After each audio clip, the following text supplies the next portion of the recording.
My name is Becca Stiles-Nogosek. I'm the development manager at Minnesota Children's Museum Rochester, and we are so excited to bring Innovationology to the Rochester community on May 17th at the Bleu restaurant and Collider Coworking space.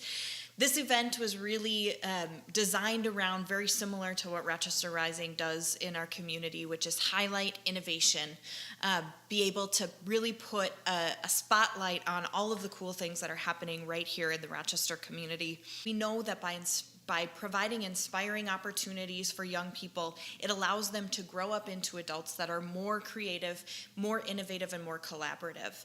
So we're able to bring this adults-only event to the community. It's the first of its kind in the nation, and we're so excited to be able to host this.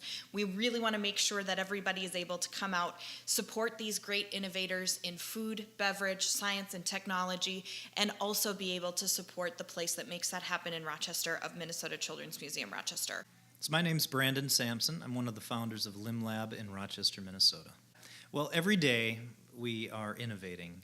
It seems like when people come in to see us that are having problems or are frustrated with their functional level of wearing a prosthesis or an orthosis, our team of certified prosthetists and orthotists meet with them and really ask some simple questions. In fact, 5 questions of what do you want to do, and what's your biggest frustration in your daily life? And then we sit down together and develop a plan to help make them more functional.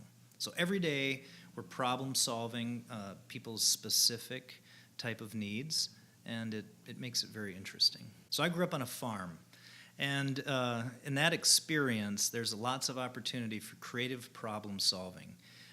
Everything from fixing machinery to working with livestock, different things like that inspired me to think outside the box, think creatively, really. And I have to give credit, for my father and my grandfather and their open-mindedness and adaptation to new technology. I think as a kid, it's really important to be put in a place where you have to be bored, because when there's boredom and there's space, kids come up with imagination. They come up with inventive ideas. They come up with things to do. And I try to, at every moment, keep my kids bored as possible and off the iPhone. So at the Innovationology, we're going to be showcasing a brand new technology that we're just adapting here at LimLab. My name is Andrew Nelson, and I'm a resident here at LimLab in Rochester, Minnesota. So recently we were approached by a team that has a scanner that we can scan residual limbs and body parts to do things virtually, finding new ways to connect people to parts. And so this is an instance in which we can scan the residual limb and it replicates exactly what their limb shape is. We can then go in and modify the mold based off pressure areas that we know can tolerate some pressure, and then bony reliefs that we want to stay away from. And we're just trying to find new ways to incorporate this new technology into our practice to improve our outcomes and ultimately improve the function and outcomes of the patients. I'm Aaron ESPY. I'm the lead brewer at Grand Rounds Brewing Company. I guess I really remember going to Dayton, Ohio, and going to their children's museum. They had a lot of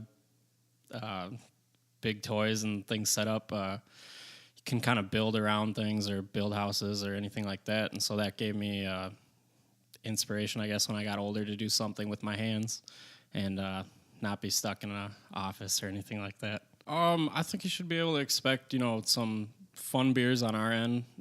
Once we see what the product is and get an idea about it, we'll probably end up doing an infusion of one of our beers already. Add fruit, spices, things to it, really make it interesting, comparable to what the LimLab has set up for us. So to get an idea of what LimLab and Grand Rounds will be doing at Innovationology, we're going to scan his hand with our 3D scanner. In a matter of a couple seconds, we can capture whatever's on the inside of this image. And when we stop, you can see there's his hand.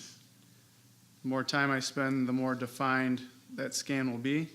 But you can see in the matter of a couple seconds, I'm able to get an image of his hand And we'll be able to do that at our table with hand, your face, anything you'd like. Oh, I mean, I've never seen anything like that, so it's pretty cool. You know, brewing beer was a lot different back in 5 years ago even. They're coming out with a lot easier ways for us to brew beer and figure out hop analysis and grain analysis for us to make sure we have our better ingredients to make really good beer with. And, you know, they're even coming out with different styles now, and there's hundreds of styles. Sure. So even you guys are finding different ways to implement what you're used to, but then embracing some of this new technology? Yeah, exactly. Cool. Exactly. Yeah, it should be fun. I'm looking forward to making a beer for you guys and everything. Oh, I'll be looking forward to it too.